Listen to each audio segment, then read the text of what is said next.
Welcome to 99 TV. నేను Lakshmi. Arabian సముద్రపు కెరటాలు మౌనంగా ఒడ్డును తాకుతుంటాయి. కానీ ఆ ప్రశాంతత వెనుక ఒక ఇనుప కోట లాంటి రాజ్య పాలన ఉంది. అదే ఒమన్. శతాబ్దాలుగా భారతీయులకు ఈ దేశం ఒక ఉపాధి గని, ఒక ఆత్మీయ నేస్తం. అయితే 2026 కొత్త ఏడాది తొలి సూర్యోదయం ఒక సరికొత్త సంచలనానికి తెరలేపింది.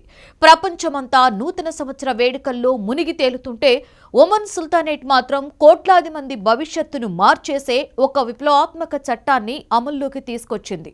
ఆ చట్టం పేరు ప్రీ మెరిటల్ మెడికల్ స్క్రీనింగ్. అంటే పెళ్లి పీటలు ఎక్కే ముందు రక్తం సాక్షిగా మీ ఆరోగ్యం నిరూపించుకోవాల్సిందే. ఇది ఒక సినిమా థ్రిల్లర్ ను తలపించేలా ఉన్న దీని వెనుక ఉన్న సామాజిక బాధ్యత అత్యంత లోతైనది.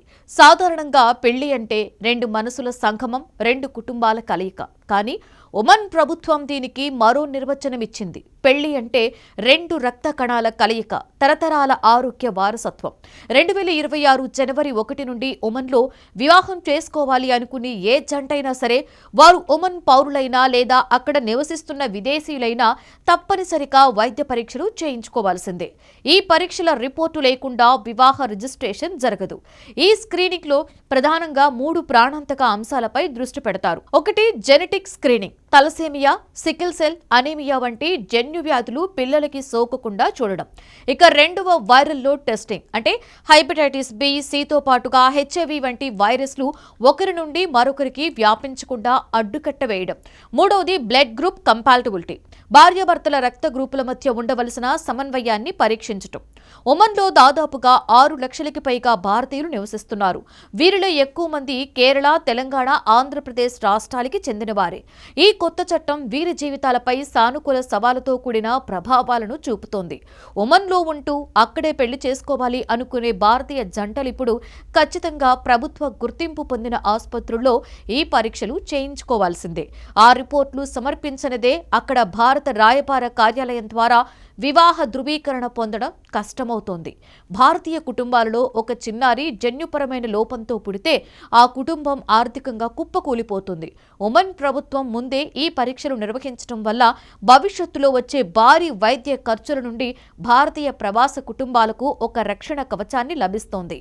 ఒమన్లో నివసిస్తూ సెలవులకు ఇండియా వెళ్లి పెళ్లి చేసుకుని తిరిగి రావాలి అనుకునే వారి విషయంలో ఒమన్ ప్రభుత్వం మరింత కఠినంగా వ్యవహరించే అవకాశం ఉంది.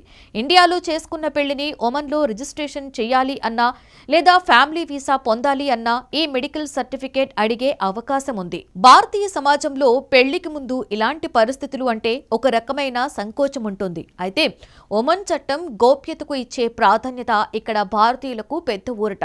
రిపోర్ట్లు కేవలం ఆ జంటకు మాత్రమే తెలుస్తాయి కాబట్టి సామాజికంగా ఎటువంటి ఇబ్బందులు తలెత్తవు. పరీక్షల ఫలితాల విషయంలో ఒమన్ చట్టం అత్యంత కఠినంగా ఉంటుంది. రిపోర్ట్లు కేవలం ఆ జంటకు మాత్రమే అందుతాయి. మూడో వ్యక్తికి ఆ సమాచారాన్ని వెల్లడించే అధికారం ఎవ్వరికీ లేదు. ఒకవేళ ఎవరైనా ఈ గోప్యతను ఉల్లంఘిస్తే వారు కఠినమైన జైలు శిక్షను ఎదుర్కోవలసి ఉంటుంది. ఒమన్ తీసుకున్న ఈ నిర్ణయం ఇప్పుడు ప్రపంచ దేశాలకు, ముఖ్యంగా భారతదేశం వంటి భారీ జనాభా కలిగిన దేశాలకు ఒక పాఠం. పెళ్లి పీటల మీద కూర్చునే ప్రతి జంటకు ఇది ఒక కొత్త యుగం. కేవలం జాతకాలు చూసి ముహూర్తాలు పెట్టే కాలం పోయి రక్త పరీక్షల ఆధారంగా భవిష్యత్తును నిర్మించుకునే కాలం వచ్చింది. ప్రేమ, బంధం, బాధ్యత, ఇప్పుడు వీటితో పాటు భద్రత కూడా వివాహ బంధంలో భాగమైపోయింది. ఒమన్ వేసిన ఈ అడుగు లక్షలాది భారతీయ ప్రవాస కుటుంబాలలో ఆరోగ్యకరమైన వెలుగులు నింపుతుందని ఆశిద్దాం.